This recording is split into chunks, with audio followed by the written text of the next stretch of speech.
자, 여기 단어는 어떤 내용을 하는 데냐? 제목에서도 나오는 것처럼 두 가지입니다.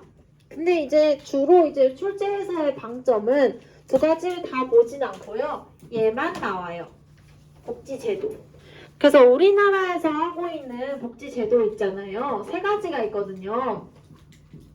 사회보험, 공공부조, 그 다음에 사회서비스.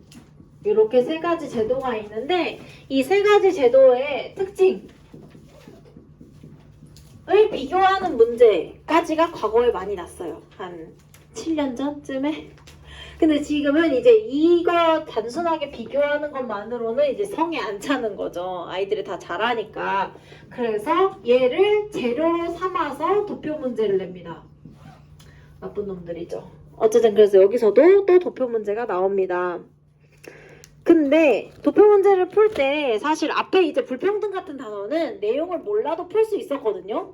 근데 이 단어는 아니에요. 이 세 개의 특징을 잘 숙지를 해야 풀 수 있어요. 그래서 중요합니다. 여기 내용을 잘 숙지하는 것이. 그래서 오늘은 사회복지에 대해서 간단하게 여기 나와 있는 의미랑 인식 변화, 여기는 가끔 학력평가에 나오거든요. 그래서 여기 간단하게 보고 그 다음에 얘네들 볼 거예요. 자, 그러면 이제 사회복지의 의미랑 인식 변화를 간단하게 짚어봅시다. 사회복지라는 게 뭐냐? 우리가 이전 단원까지 배웠던 내용이 이제 빈곤이란 말이에요. 그래서 그 빈곤 문제의 해결과 관련해서 복지를 배우는 거거든요. 그래서 사회복지는 기본적으로 사회 구성원들이 인간다운 삶을 누리도록 하기 위해서 사회가 노력하고 지원하는 것을 사회복지라고 해요. 여기서 말하는 지금 여기 뭐 행복하고 안정된 삶 이렇게 나와 있는데 뭐 인간다운 삶을 누리기 위한 이제 국가의 노력이라고 볼 수가 있죠. 이 인간다운 삶을 포괄하고 있는 내용이 굉장히 많습니다. 뭐 최소한의 생계를 유지하는 것도 인간다운 삶에 포함이 되겠죠. 돈이 있어야지 뭐 사람답게 살 거 아닙니까? 그쵸? 그리고 뭐 교육을 좀 일정 수준 이상을 받아줘야 또 이제 동물과는 다른 고등적인 지식을 발휘할 수가 있죠. 뭐 교육을 받는다거나 근로를 한다거나 뭐 등등등. 이게 이제 다 여러분 정치와 법에서 배웠던 이 사회권의 내용 아닙니까? 그래서 그런 사회권을 보장하는 국가의 노력이라고 보면 됩니다. 근데 이제 지금은 이제 국가가 노력하는 거다라고 말을 하고 있지만은 완전 초창기에도 그렇게 생각하진 않았어요. 그래서 이 복지에 대한 인식 변화가 어떻게 이루어졌는지를 간단하게 봅시다. 초기 자본주의 사회, 그러니까 산업혁명이 일어난 직후 있잖아요. 이 시기만 해도 복지라는 것이 지금같이 뭐 모든 국민들의 인간다운 삶을 보장하기 위해서 국가가 노력해야 돼 이렇게 생각하진 않았어요. 그때는 뭐였냐? 주로 빈곤을 해결하는 게 목표였습니다.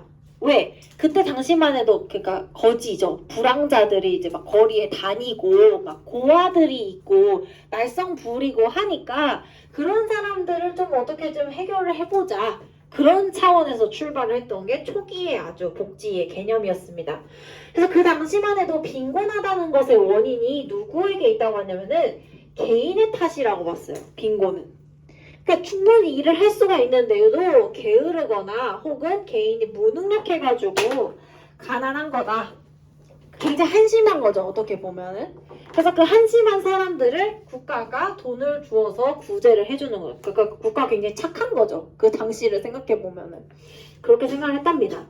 그래서 옛날에는 굉장히 마음씨 좋은 개인이나 뭐 교회 같은 종교 단체에서 사람들은 뭐 이렇게 수용을 한다든지 밥을 준다든지 그런 식으로 빈곤을 구제하는 활동을 했었어요.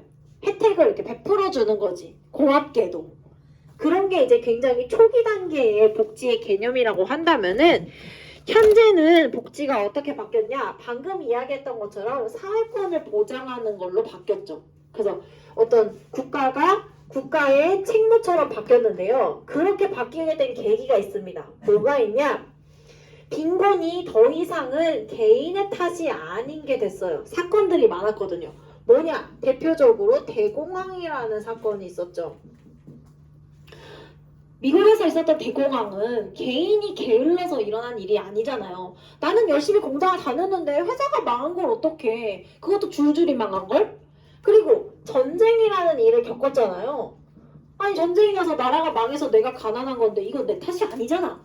그러니까 이제는 누군가가 가난하다라고 하는 것은 개인의 탓만 할 수가 있는 문제가 아닌 거예요. 그러니까 국가의 탓도 있는 거지. 그러다 보니까 국가가 책임을 져야 하는 문제가 아닌가라고 하는 그런 생각이 생기게 된 거예요. 복지에 대해서. 그래서 지금은 그런 이제 관념이 많이 보편화가 되었죠. 그래서 지금은 사회복지라는 것은 국가가 가지고 있는 의무라고 생각을 합니다. 국민들의 인간다운 삶을 보장하기 위해서 국가는 복지를 해야 한다. 그리고 국민은 그러할 권리가 있다라고 생각이 바뀌었다 정도만 기억을 하시면 됩니다. 옛날에는 고마운 거였다면 지금은 당연한 거로 바뀌었습니다. 가끔 나와요. 그냥 상식으로 알아두시면 되고요. 이제 우리가 중요하게 봐야 될 것은 이제 사회복지 제도의 종류예요. 그래서 여기를 좀 보도록 합시다. 이거를 어떻게 없애야 할까? 이렇게 하면 되겠다.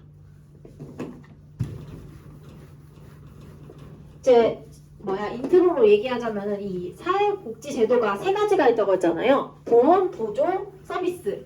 근데 처음 순서에 나오는 사회보험이 내용이 좀 많아요. 그리고 처음 들어보는 말들이 많아서 조금 어렵거든요. 근데 희망을 좀 드리자면 공공보조부터는 나왔던 말이 좀 반복되기 때문에 비슷한 말이 또 나와서 쉬워져요. 그래서 얘를 잘 들으면 뒤에가 쉽습니다. 얘를 잘 들어야 돼요. 자, 사회보험 볼게요.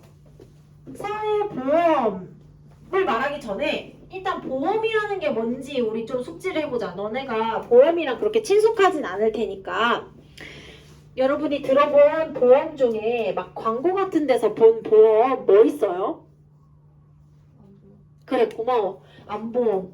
아까 3번에서 보험 뭐 있냐고 했는데 다들 가만히 있어서 너무 힘들었어. 또 뭐 있어? 이런 거 얘기하면 돼. 너네 아는 보험 뭐 있니? 화재보험도? 사망보험 고마워요. 사망, 화재. 좋아. 너네 이런 거 많이 들어봤죠? 자, 그러면 이걸 가지고 보험이라는 게 뭔지 한번 생각을 해보자는 거예요. 암보험은 얘들아 왜 드는 거야?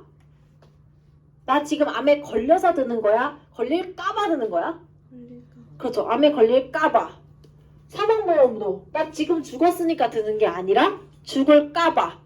화재보험도 우리 집이 지금 불타고 있어서 드는 게 아니죠. 불날까봐. 즉 보험이라는 것은 원래 어떤 성격을 가지냐, 현재 내가 겪고 있는 위험에 대비하는 것이 아니라 미래에 내가 겪을지도 모르는 위험에 대비하는 것이 보험이 가지고 있는 성격이죠. 아직은 일어나지 않았지만 일어날 수 있는 일이니 대비를 하자라는 거지.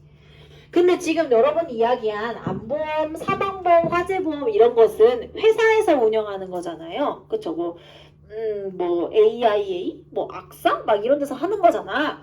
근데 얘는 지금 이름이 사회보험이잖아요. 그러면 이건 누가 운영하는 걸까? 그죠? 사회, 즉 국가가 운영하는 거죠. 그러니까 이 사회보험이라는 것은 뭐냐? 국가가 국민들의 미래 위험을 대비하기 위해서 운영하는 제도다라고 생각하시면 됩니다.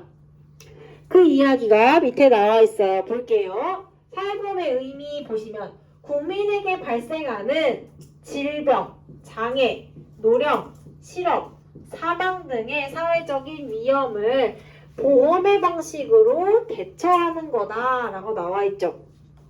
제가 지금 동그라미 친 거 있잖아요. 하늘 색깔. 질병, 장애, 노령, 실업, 사망 이런 것들이 다 우리가 살면서 겪을 수 있는 위험이라고 보는 거예요. 왜 위험이냐? 질병, 아프면은 병원비가 나오잖아요. 그쵸? 일도 못하잖아. 그러니까 위험인 거죠. 장애, 얘도 마찬가지. 노령, 늙으면 뭐가 위험해? 얘도 소득이 없잖아. 그래서 위험한 거예요. 그래서 대비를 할 필요가 있는 거죠. 실업도 마찬가지고요. 그래서 이런 이벤트가 발생했을 때 소득이 없거나 혹은 그것에 대처하는 비용이 많이 들 것을 대비를 하는 거다. 보험의 형태로 라는 겁니다. 그래서 이 사회보험은 모든 국민을 대상으로 하는데요. 여기서 앞에 하나를 추가하면 좀 좋겠어. 뭐를 추가하냐면은 소득이 있는 모든 국민을 대상으로 합니다. 그러면 너네 소득 없잖아. 그럼 너네는 보험 안 들어져 있냐? 아니죠. 여러분의 보호자가 드러났어요. 여러분 것까지. 그렇게 생각하시면 됩니다. 어쨌든 소득이 있는 모든 국민을 대상으로 하고 있습니다. 자, 그러면 이렇게만 들었을 때는 사실 잘 안 와닿잖아요. 사회보험이라는 게 뭔지. 종류를 보면 조금 더 사회보험이 뭔지를 알 수가 있거든요. 그래서 종류 먼저 보고 그 다음에 위로 올라가서 특징을 보도록 할게요. 자, 종류를 봅시다. 사회보험에는 크게 지금 5가지의 종류가 있어요. 종류를 아는 게 중요해요. 왜? 요즘에는 사회보험에 대해서 물어보고 싶잖아. 그러면 뒤에 이걸로 줘. 요거를 주고 이거 뭐게 보험이게 부족의 서비스게 요렇게 물어봐요. 그래서 뒤에 이 설명들도 잘 기억을 해두셔야 됩니다. 자, 일단 첫 번째 종류가 뭐냐? 국민건강보험입니다. 건강보험이 제가 봤을 때는 이 5가지 중에 여러분과 가장 가까운 보험이에요. 왜 그러냐? 여러분들 병원 가죠? 아프면. 병원 가서 가끔 이렇게 진료 영수증을 받을 때가 있잖아요. 그러면 이렇게 표로 되어 있는 영수증을 줄 때가 있거든요. 요거를 여러분 잘 다음부터 보세요. 뭘 봐야 되냐? 너네 생각해봐. 병원 가서 예를 들어 감기 걸렸어. 그럼 병원 가서 진료비 내잖아요. 얼마 정도 내?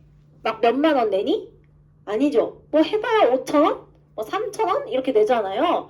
그러면은 의사 선생님 생각해봐. 공부를 그렇게 많이 했는데 환자 한 명당 3,000원 받아갖고 되겠어? 카페 하는 게 낫지? 근데 그걸 버는 게 아니에요. 왜? 여러분 이걸 잘 보잖아요. 그러면 본인 부담금이랑 공단 부담금이라고 하는 영역이 있거든요. 여러분이 진찰료로 적은 비용, 여기도 지금 1,200원 내네. 이렇게 적은 비용을 낼 수 있는 이유는 공단에서 부담을 해주기 때문이에요. 그러니까 실제로 의사 선생님은 이만큼을 가져가는 거예요. 그러면 이 공단 부담금이라는 건 도대체 어디서 난 거냐? 여러분의 보호자가 평상시에 국민건강보험공단에다가 보험료를 내고 있죠. 그래서 여러분의 보호자가 냈던 보험료를 여러분이 병원에 가면 이렇게 지원을 받는 거다라고 생각을 하시면 됩니다. 그러니까 여러분과 굉장히 밀접해요, 얘는. 자, 그래서 다시 돌아와서 국민건강보험은 방금 말씀드렸듯 국민의 질병, 아파서 병원 가면 받는 거죠. 부상, 아파서 병원 가면 받는 거죠. 이런 것들에 대해서 보험 급여를 제공하는 제도입니다. 보험금이 나오는 거죠. 그다음에 이제 두 번째는 국민연금이에요. 국민연금은 누가 받는 거지, 얘들아? 연금을 타서 쓰시는 분들이 누구예요? 그냥 상식이잖아, 이거는. 연금 누가 받아? 그래, 노인들이 받는 거예요. 그래서 노령, 즉 65세 이상의 노인들 같은 경우에는 그거잖아. 일을 못 하시잖아요. 직장에서 이제 나왔으니까. 그럼 소득이 없잖아요. 그럼 원래대로면은 이제 굶어 죽어야 되잖아. 죽으라는 게 아니라 그렇게 될 수밖에 없잖아. 그럼 안 되니까 젊었을 적에 일을 할 때 본인이 돈을 내는 거야. 미리미리. 그랬다가 퇴직을 하고 나서 이것을 받아서 사용을 하는 겁니다. 그래서 노령, 장애 사망 시 연금을 실시하는 제도를 국민연금이라고 해요. 그래서 아마 여러분 조부모님들이 계시면 아마 받고 계실 겁니다. 받을 예정이거나요. 그 다음에 이제 세 번째, 얘네 둘을 건너뛰고 얘 먼저 볼게요. 노인 장기 요양 보험이라는 게 있습니다. 참고로 말씀드려 얘는 과거에 굉장히 자주 나왔어요. 사회보험의 종류를 맞추는 걸로. 얘는 뭐냐? 노인, 이름대로 노인이 되면은 우리가 장기간의 요양이 필요한 질환에 걸립니다. 우리 그걸 뭐라 하냐면 노인성 질병이라고 해요. 노인이 되면 걸리는 병. 대표적으로 예를 들어서 뭐 중풍 같은 거 있잖아요. 중풍을 맞으면은 거동을 할 수가 없단 말이죠. 그러니까 누가 와가지고 도와줘야 돼. 도움을 줘야 돼. 신체 활동이나 가사 활동을 누가 지원을 해주던지 아니면 내가 어느 요양원에 들어가서 살던지 해야 된단 말이야. 근데 그러면 다 돈이 들죠. 근데 노인들은 돈이 없어요. 그러니까 젊을 때 미리 내가 여기 가입해서 돈을 내놨다가 사유가 발생하면 돈을 받는 그런 식으로 운영을 하게 됩니다. 그래서 제가 지금 첫 번째 설명한 이 세 가지 있잖아요. 하늘 색깔. 얘네는 공통점이 뭐냐면은 전부 다 근로자가 비용을 부담을 하는 제도예요. 그러니까 소득이 있으면 이 세 가지는 다 내도록 되어 있어요. 진짜 그런 거 볼까? 저도 소득이 있는 근로자잖아요. 저도 이 세 가지를 냅니다. 이게 이제 화면에 나오고 있는 게 제 5월 달에 급여 명세서예요. 6월 달 거는 나왔는데 귀찮아서 그걸로 안 하고 이걸로 했는데요. 5월 달에 저의 급여입니다. 저 참고로 8년차 됐어요. 선생님인지. 저희 비루한 월급 연봉이 300만 원이거든요. 그리고 각종 수당을 받아서 세금 떼기 전에 380이에요. 380 나쁘지 않은데? 라고 생각하잖아요. 하지만 세금을 떼가죠. 25만 원. 그리고 또 지금 제가 세 가지 보험금 우리 가입해서 내야 된다고 했잖아. 그거 찾아보자. 첫째, 건강보험 아까 가입해서 내야 된다고 했죠. 내고 있죠. 한 달에 16만 원씩. 그 다음에 또 노인 장기요양보험 오 이거 근로자가 내야 된다고 했잖아. 2만 원씩 내고 있죠. 하나 빠진 게 있지. 뭐 지금 빠졌니? 연금. 그래요. 요거 일반 기여금이라고 나와 있는 거 있잖아요. 이게 우리는 공무원이라서 공무원 연금이에요. 한 달에 38만 원씩 냅니다. 그러면은 야 이거 다 더해봐. 이거 다 하면은 38만 원, 40만 원에 56만 원씩 내고 있어요. 그 다음에 세금 25만 원 내죠? 그래서 실수령액이 이거는 제가 따로 저축하는 거니까 얘까지 하면 딱 300만 원이네요. 네, 그렇습니다. 어쨌든 여기서 중요한 건 무조건 이 세 개를 내야 된다라고 한다는 사실이죠. 근로자라면 무조건 월급에서 그냥 떼어져서 나와요. 여러분도 나중에 직장 가면 그렇게 됩니다. 그거를 기억을 하셔야 된다. 나중에 나올 거예요. 강제 가입 이야기 할 거예요. 아무튼 그렇습니다. 사는 게 팍팍해요. 자, 아무튼 그렇고 설명 안 한 두 가지 마저 볼게요. 종류 중에. 자, 가운데 있는 두 개를 얘기 안 했죠? 가운데 보시면은 고용보험이 있고요. 그 다음에 산업재해보상보험이 있잖아요. 얘네를 왜 따로 뺐냐? 아까 위에 세 개는 근로자가 내는 거라고 했잖아요. 이 두 개 같은 경우에는 고용주가 가입을 하는 거예요. 고용주가 가입하고 고용주가 돈 내고 국가가 돈 보태주고 이런 제도거든요. 일단 고용보험이라는 게 뭐냐? 근로자들이 일하다가 실직을 할 수가 있잖아요. 그쵸? 그럼 실직을 하게 되면 문제가 소득이 없어. 그럼 다음 직장 구할 때까지 또 굶어야 돼. 그러면 안 되잖아요. 그래서 이직을 할 때까지의 기간 동안에 급여를 제공을 해줍니다. 제가 알고 있기로는 6개월인가의 기간인가를 주는 걸로 알고 있어요. 근데 이게 그냥 주는 게 아니라 고용주가 여러분이 일을 하던 직장의 고용주가 이 고용보험에 가입을 해서 돈을 내야 돼요. 그래야지 받을 수 있습니다.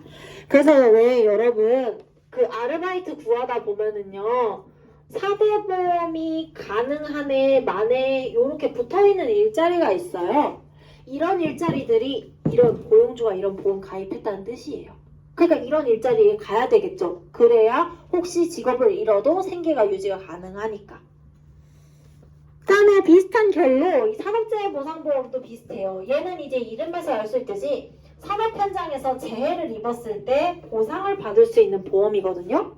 그러니까 일하다가 다치거나 아플 수 있잖아요. 저도 뭐 일하다가 목 디스크는 아니지만 어쨌든 그런 것들 업무를 하다가 다치면은 원래는 사실 소득이 또 발생하기가 어렵죠. 예를 들어 공사장에서 내가 일하다가 높은 데서 떨어져서 허리가 부러졌어. 그럼 일 못 하잖아요. 그럼 소득이 없잖아. 근데 그러면 안 되니까 이제 아플 때에 급여를 제공을 해주는 제도가 산업재해보상보험이에요. 병원비랑 일정 부분의 그 생활비 같은 거를 지원을 해주거든요. 근데 이것도 이제 고용주가 가입을 해야지 사유가 발생했을 때에 돈을 받을 수가 있습니다. 그래서 4대 보험이 되는 직장이 좋은 직장인 거예요. 그렇고요. 그래서 종류까지 받고 우리는 이제 제일 중요한 특징을 보도록 합시다.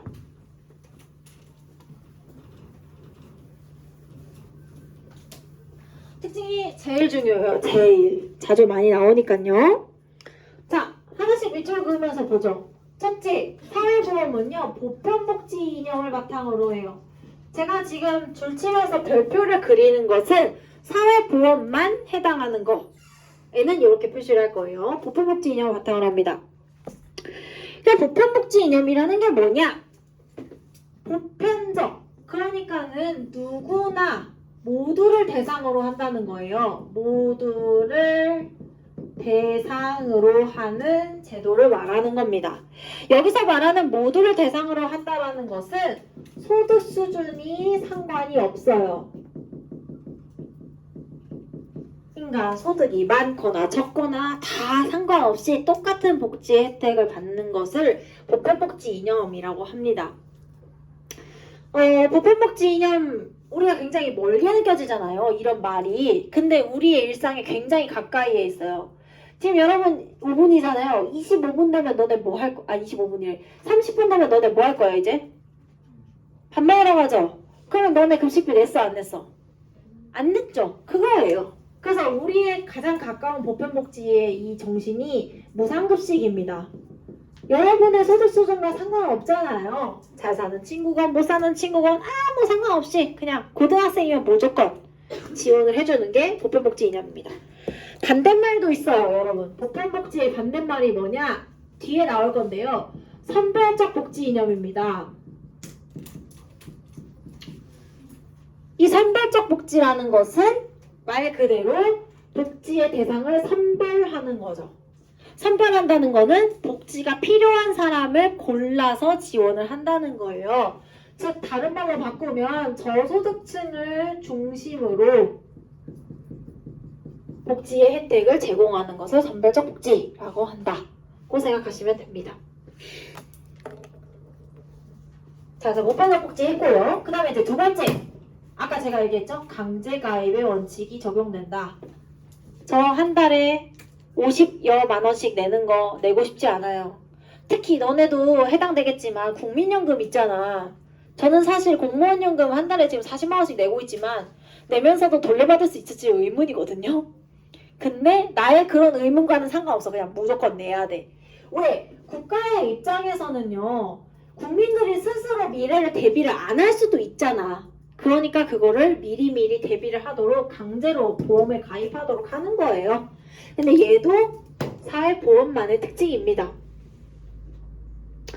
그 다음에 이제 세 번째는요. 상호보조의 원리를 기반으로 한다.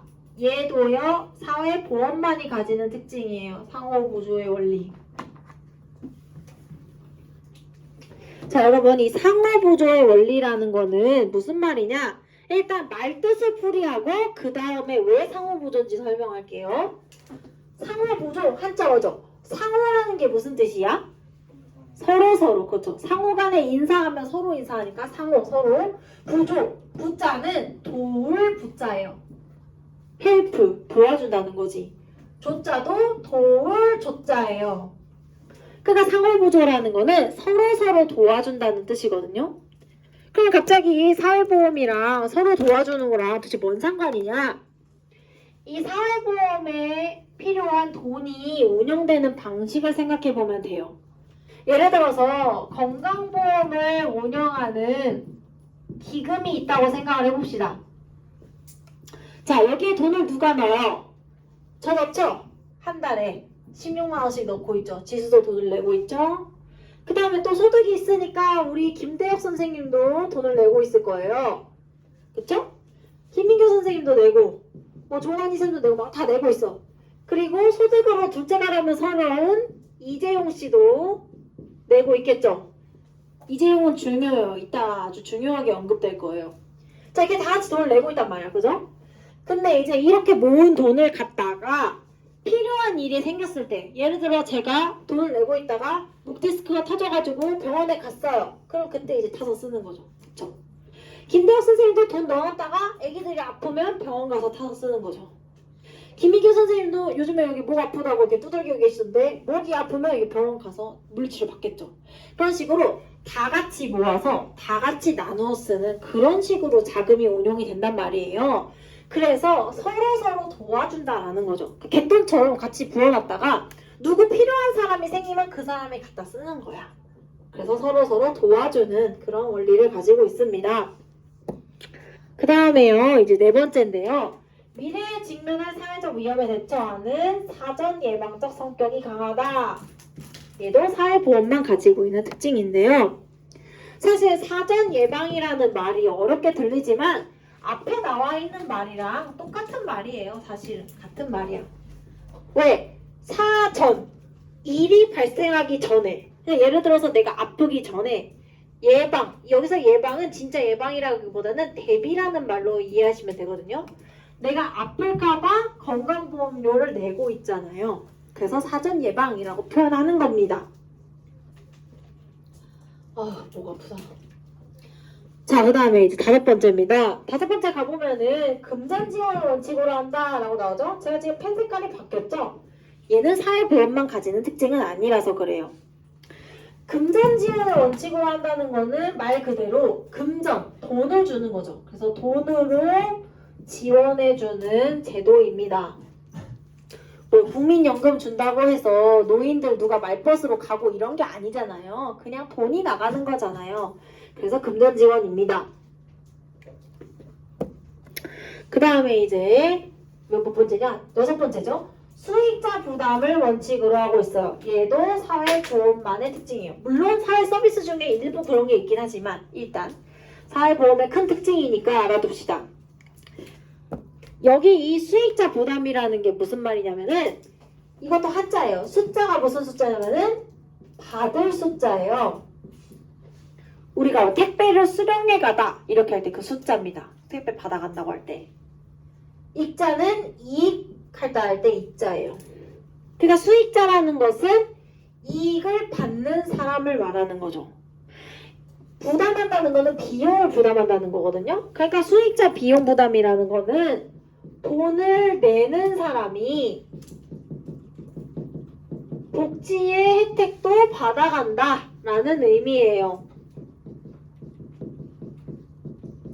그러니까 돈 낸 사람이 혜택 받는다 그 뜻이죠. 아까 이거 자금 운용되는 걸 생각해 보세요. 제가 건강보험료 내잖아요. 한 달에 16만 원씩. 그리고 제가 병원 가면 혜택 받죠. 다른 사람들도 다 마찬가지. 자기 돈 내고 자기가 혜택을 받는 그런 구조로 이루어져 있습니다. 자, 그 다음에 이제 비용 부담 볼게요. 이거 아까 얘기했어요. 비용 부담의 주체. 근로자죠. 일단 기본적으로 세 가지. 그 다음에 고용주. 그리고 국가도 일부 부담을 합니다. 특히 국민연금 같은 경우에 국민들이 돈 내고 국가도 불려서 보태줘요. 그런 식으로 운영을 합니다. 그 다음에 이제 여기가 중요해요. 여긴 중요해요. 보험료 산출 보면 원칙적으로 가입자의 비용 부담 능력에 따라 보험료를 산출한다. 이렇게 나와 있죠. 이게 말이 굉장히 길지만 줄여서 보면 무슨 말이냐? 소득이 많을수록 보험료도 나 마음이 급해. 보험료도 많이 낸다는 뜻이에요. 그러니까 많이 벌면 보험료도 많이 냅니다. 제가 아까 건강보험료로 한 달에 16만 원 냈잖아요. 근데 지금은 제가 본봉이 300만 원이지만 처음에 임용이 됐을 때는 본봉이 200만 원이었어요. 그래서 한 달 실수령액이 220만 원? 그 정도였거든요. 그때는 한 달에 보험료 한 12만 원 정도밖에 안 냈어요. 근데 소득이 오르면서 보험료도 오른 거라고 볼 수가 있죠. 근데 여기서 중요한 거, 제 얘기가 중요한 게 아니라 제가 아까 말했죠. 이재용 중요하다고. 이재용이 중요해요. 왜? 한 달에 월급이 300만 원인 내가 보험료를 16만 원 내잖아. 그럼 이재용은 얼마나 많이 낼까? 상상의 나래를 펼쳐서 생각해봐. 몇백만 원씩 내겠죠. 그러면 이 건강보험 기금 중에 이 사람이 부담하는 그 포션이 굉장히 클 거 아니에요. 돈 많이 내겠죠. 근데 중요한 거는 이분이 돈을 많이 내는데 한 달에 수백만 원어치 병원 갈까? 안 가겠죠. 갈 시간이 일단 없을 것 같아. 안 갈 거란 말이야. 그러면 이 사람이 낸 돈은 다 어디로 갈까? 이 사람 낸 돈은 다른 사람이 쓰겠죠. 병원을 많이 가는 뭐 할머님, 할아버님들, 저 같은 사람들, 아픈 사람들이 많이 쓰는 거죠. 그렇기 때문에 여기서 중요한 거 적으셔야 돼요. 이재용의 소득이 다른 사람들에게 자연스럽게 넘어간단 말이야. 우리는 그걸 뭐라고 하냐면 소득 재분배 효과가 있다라고 말을 하는 거죠. 이재용의 소득이 다른 사람에게 다시 나누어진다라는 거예요. 그래서 이것 때문에 일부러 보험료를 산출하는 구조를 이렇게 만든 거예요. 국가에서는. 소득 불평등이 너무 심하니까 그거를 좀 보완을 해보고자 보험료를 많이 걷어가는 겁니다. 이거 공공부조에서도 할 거예요. 아, 뭐가 아파 죽겠네. 자, 이제 공공부조 합시다. 공공부조는 아까 얘기했듯이 사회보험을 잘 들었으면 겹치는 얘기가 많아가지고 그렇게 많이 어렵지 않아요. 사회보험이 큰 고비야. 이걸 잘 들었으면 이제는 뭐 한탄대로입니다. 자, 공공부조 봅시다. 공공부조 이름부터가 친숙한 게 나와 있잖아. 그쵸? 공공부조의 부조. 부조가 뭐라고? 도와주는 거. 그쵸? 공공이 붙었으니까 누가 도와주는 거겠어? 국가가. 그렇죠. 그래서 공공보조는 국가가 도와주는 거예요. 그럼 누굴 도와주냐? 도움이 꼭 필요한 사람을 도와주는 거예요. 그래서 저소득층 국민을 도와주는 거다 라고 한마디로 정리를 할 수가 있습니다. 공공보조는요. 그래서 의미에도 그렇게 나와 있습니다. 보시면 국가와 지방자치단체의 책임하에 생활유지 능력이 없거나 생활이 어려운 국민들의 최소한의 생활을 보장하기 위해서 지원하는 제도다라고 나와 있죠. 그러니까 국가의 도움이 꼭 필요한 최소한의 의식적 보장이 안 되는 국민들을 도와주는 거예요. 그래서 대상도 생활유지 능력 없거나 어려운 국민 이렇게 나와 있습니다. 사실 여러분이 공공부조라고 하는 제도 이름은 좀 낯설 수 있어요. 그쵸? 근데 사실 공공부조 중에 하나의 제도는 여러분이 굉장히 많이 들어본 거예요. 5번에 지금 종류가 나와 있는데 3가지가 나와 있잖아요. 그 중에 첫 번째로 나와 있는 거 보세요. 국민기초생활보장제도라고 하는 거 나와 있죠? 이 기초생활보장제도에 이제 해당이 되는 사람을 우리가 뭐라고 부르냐? 기초생활보장제도 수급권자다라고 말해요. 그래서 수급자 이렇게 줄여서 말하거든요. 그 제도예요, 이게. 그래서 친숙한 제도입니다. 그래서 이 제도는 아까도 이야기했던 것처럼 생활이 어려운 국민들에게 돈을 제공하는 제도죠. 그래서 한 달에 한 30몇만 원 정도라고 들었습니다. 그 다음에 2가지가 더 있는데요. 얘도 간단하게 볼게요. 두 번째는 의료급여 제도거든요. 이 의료급여 제도는 아까 우리가 봤었던 국민건강보험 있잖아요. 이거랑 뭐 유사한 제도라고 보시면 됩니다. 다만 국민건강보험은 소득이 있는 나처럼 이제 직장을 다니고 있는 국민들은 가입을 해서 보험료를 내놨다가 타가는 거잖아요. 근데 사실 사람들에 따라서는 그런 건강보험에 가입되지 않는 직장을 다니는 경우가 있잖아요. 예를 들면은 아주 오랫동안 노점을 했거나 뭐 폐지로 죽거나 뭐 어떤 고정적인 직장에 다니지 않는 경우에는 사실 여기 가입이 안 된단 말이에요. 그러면 그런 경우에는 이런 사람들은 감기 걸려도 병원 가서 몇만 원씩 진료비를 내야 돼. 안 그래도 어려운데. 그럼 안 되잖아요. 그래서 국가에서는 의료급여라는 걸 운영하는 거죠. 저소득층이 질병이 생겼거나 해가지고 병원에 갔을 때에 돈을 내기가 어려우니까 급여를 지원을 해주는 것을 의료급여 제도라고 합니다. 물론 이 안에는 저소득층 말고도 막 희귀 난치 질환 있잖아요. 막 한 번 진료받는데 몇천만 원씩 들고 막 그런 질환도 지원을 해주는 제도가 있어요. 그 다음에 이제 3번째 기초연금 제도예요. 연금. 아까 국민연금 누가 타는 거였지? 노인들 타는 거였죠. 그럼 이거는 누가 타는 거냐? 노인들 중에서도 소득이 낮은 노인들이 타는 거다라고 생각하시면 됩니다. 그래서 사실은 이 공공부조는 시험에 나왔을 때 그렇게 어렵지 않아. 왜냐면 뒤에만 떼서 놓고 이제 문제를 낸다고 했잖아요. 뒤에만 이렇게 알려주고 이거 뭐게 부조게 보험이게 안 어려워. 왜? 생활이 어려운 사람이라고 나와 있거든. 그런 건 다 부조예요, 사실상. 자, 그래서 공공부조의 종류까지 봤고요. 특징 봅시다. 아까 사회보험에서 했던 이야기가 반복돼요. 빨리빨리 할 수 있습니다, 여기는. 자, 펜을 들읍시다. 첫째, 선별적 복지 이념을 바탕으로 한다. 공공부조만이 가지고 있는 특징이에요. 왜? 저소득층을 대상으로 하기 때문에 그렇죠. 그 다음에 두 번째, 여기 중요합니다. 사회보험보다 소득 재분배 효과가 크다. 크다의 방점을 좀 찍어주세요.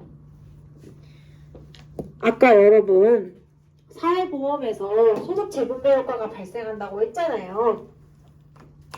이 공공보조는 소득 재분배 효과가 나와요. 왜? 운영되는 방식을 생각해 볼게요. 마찬가지로 기초생활보장제도라고 하는 것을 운영하는 기금이 있다고 쳐봅시다. 이거를 운영하는데 돈이 드니까요. 자, 이 돈은 어디서 나오는 돈이지? 아까 공공보조 누가 도와주는 거라고 했어요? 국가가. 국가는 돈이 어디서 나요? 그렇죠. 이 돈은 결국에는 세금에서 나옵니다. 세금은 누가 내는 거예요? 그렇죠. 국민 중에서도 소득이 있는 국민들이 내는 거죠. 저처럼 소득이 있는 국민들이 세금 내요. 근데 이 기초생활보장제도에서 돈을 가져가는 것은 사실상은 세금을 내기도 어려운 정도의 저소득층 국민들이란 말이죠. 그러니까 이 사람들이 낸 소득이 쭉 이쪽으로 그대로 이동을 하는 효과가 발생을 하게 되는 거예요. 그래서 소득 재분배 효과가 있습니다. 그러면 왜 소득 재분배 효과가 있다라고 하는 게 아니라 크다라고 하냐? 아까 우리 사회보험 같은 경우에는 제가 돈 내고서 일부 여기서 다시 돈 가져가는 거 돼요? 안 돼요? 되죠. 병원 가면은 그냥 가서 쓰는 거잖아. 근데 지금 이 제도 같은 경우에는 내가 낸 세금 돌려받을 수 있니? 없죠. 그러니까 내 입장에서 봤을 때는 회수가 안 돼요. 그러니까 온전히 다 이쪽으로 가는 거야. 그래서 소득 재분배 효과가 훨씬 큰 거예요. 사회보험에 비해서. 사회보험은 내가 낸 거 일부 가져갈 수라도 있지만 얘는 아니에요. 자, 그 다음에 이제 세 번째 볼게요. 현재 직면한 사회의 위험에 대응하는 사후 처방적 성격을 가지고 있다. 이 사후 처방적 성격이라는 게 앞에 말과 같은 말입니다. 왜 근데 사후 처방이냐? 사후 일이 일어난 뒤에 무슨 일이 일어난 뒤? 내가 저소득층이 된 이후에 복지라는 것을 처방을 받는 거죠. 아, 너 소득이 낮구나. 그래. 그러면은 기초생활보장제도에서 돈을 줄게. 요렇게. 그래서 사후 처방적 성격이 강한 거예요. 내가 가난할까봐 미리 국가에서 대비를 해주는 게 아니라 가난해지면 주는 거예요. 그 다음에 이제 네 번째, 금전 지원을 원칙으로 한다. 이거는 아까도 설명했었죠? 돈으로 주는 거다. 그 다음에 이제 다섯 번째, 대상자 선정 과정에서 부정적 낙인이 발생할 수 있어요. 그래서 뭐 사람들에 따라서는 본인이 기초생활수급자다 이렇게 불리는 순간 가난하다라는 걸 주변 사람들이 다 알게 되기 때문에 굉장히 수치스러워 하잖아요. 그렇기도 해요, 이 제도가. 그래서 이 제도를 운영하는 데에는 낙인이 발생되는 것을 굉장히 주의를 해야 합니다. 알려지는 걸 싫어해요. 그래서 보시면 비용부담 주체 볼게요.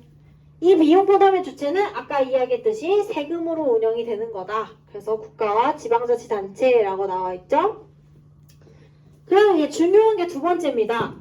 재원을 부담하는 사람과 복지의 수혜자가 불일치해요. 얘도 공공보조만의 특징이거든요. 이건 근데 아까 설명했어. 돈을 내는 사람은 지금 이 제도 같은 경우에 누가 돈 내요? 소득이 있는 국민들이 내죠. 근데 복지 혜택을 받는 사람들은 소득이 없는, 좀 격하게 얘기하면 국민이죠. 저소득층. 그래서 둘이 일치하지가 않는다. 그래서 부담자와 수혜자가 일치하지 않는다라고 하는 특징을 가지고 있어요. 야, 그래서 공공보조까지 다 했습니다. 우리 형성평가 문제 하나만 풀고 헤어집시다. 133페이지를 펴보시면은요, 3번면항이 있거든요. 이 문제가 이제 개념 확인하기에 굉장히 좋은 문제예요. 이거 한번 빠르게 풀어봅시다. 3분 줄게요. 지금 24분이니까 27분까지.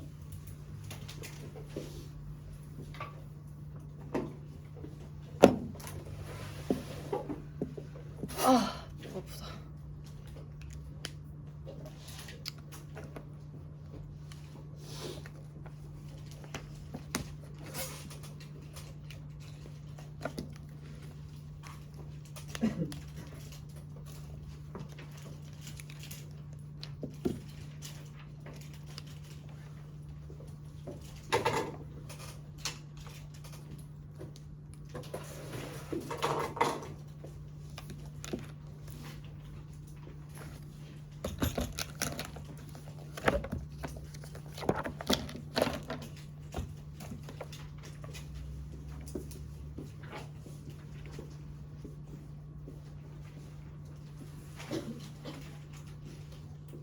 푸는 문제는 수업을 잘 들었으면 그렇게 많이 어렵진 않아요. 완전 기초적인 문제라서.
제가 어제 여러분들한테 막 승질을 막 내고서 다른 반도 승질 막 내고서 생각을 해봤거든요. 근데 오늘 아침에 1교시가 있었어요. 제가 1교시가 수업이 별로 없는데 1교시에 들어가서 이제 뭐 말 설명을 하고 시계를 봤는데 8시 45분인 거야. 생각을 해보니까 8시 45분이 굉장히 이른 시간이잖아요. 누군가는 뭐 10시나 이럴 때 출근하는 사람들은 출근 아직 안 한 시간일 수도 있는데, 그래서 그렇게 생각해보니까 너네는 그 8시 반까지 학교 오기 위해서 굉장히 아침에 일찍 일어나서 또 수업을 듣겠다고 9시도 되기 전에 그 직장인들은 출근도 아직 안 한 시간에 수업을 앉아서 듣고 있는 거잖아. 그렇게 생각해보니까 굉장히 기특한 거예요. 그래서 여러분 굉장히 잘하고 있어요. 에휴. 근데 뭐 어쩝니까? 해야 되는 것들이 있으니까 어쨌든 네, 여러분이 대견하다라고 생각을 했어요. 다들 참 힘들겠다. 나도 힘들지만 너네도. 근데 이 생활도 그렇게 많이 남진 않았어요, 여러분. 어쨌든 내년에는 뭐 대학을 가든 뭐 학원을 가든 어쨌든 뭐 8시 반에는 안 나오진 않을까? 않지 않을까? 근데 학원 다니면 일찍 일어나긴 하겠다. 저도 재수했거든요. 저 재수학원을 청주에서 다녔는데 정확히 7시에 집에서 나갔던 것 같아요, 제 기억에는. 아니다, 7시 일어났다. 7시 일어나서 한 7시 40분쯤 집에서 나왔다. 거의 학교 다니는 애들이랑 똑같이. 그래서 교복 입은 애들이랑 같이 버스 타고 학원 갔던 기억이 나요. 아무튼 뭐 그런 일은 일어나지 않아야겠지만 어쨌든 학교 다니면은 이제는 뭐 아침에 이렇게 일찍 일어나서 막 수업 듣고 그런 일은 없을 거예요. 그렇게 생각하고, 자, 얘를 보고 우리 빨리 마칩시다. 자, A는요, 현재 직면한 사회적 위험에 대응하는 사후 처방적 성격을 가졌대. 이거 방금 했잖아요. A 뭐예요? 그렇죠, 공공보조죠. 그 다음에 B는 미래에 대비하는 사전 예방적 성격을 가지고 있대. B는 뭐야? 보험이죠. 그래요. 자, 그러면 이제 이걸 아는 것도 중요한데 밑에 지금 보기 하나하나가 있잖아요. 얘를 보면은 예를 들어 1번 A는 상호보조의 원리가 적용된다. 이 상호보조의 원리가 뭐야? 툭 치면은 둘 중에 뭔지 바로 나와야 돼. 왜냐면 문제에서는 보험이 어쩌고 이렇게 물어보는 게 아니라 상호보조의 원리가 적용되는 제도의 수급자 수는 이런 식으로 물어봐요. 그래서 자, 그런 의미에서 상호보조의 원리 둘 중에 뭐예요? 보험이죠. 그러니까 얘는 아니네. 2번 B는 선별적 복지 이념 둘 중에 뭐야? 보조죠. 그러니까 얘는 아니죠. 3번 B는 A와 달리 금전지원의 원칙? 금전지원은 둘 중에 뭐야? 둘 다. 그렇죠. 아니고 4번 B는 A와 달리 수익자 비용 부담? 얘 누구지? 보험이죠. 그쵸. 그러니까 얘가 정답이 되는 거죠. 5번 AP는 모두 강제가입 원칙? 둘 중에 뭐야?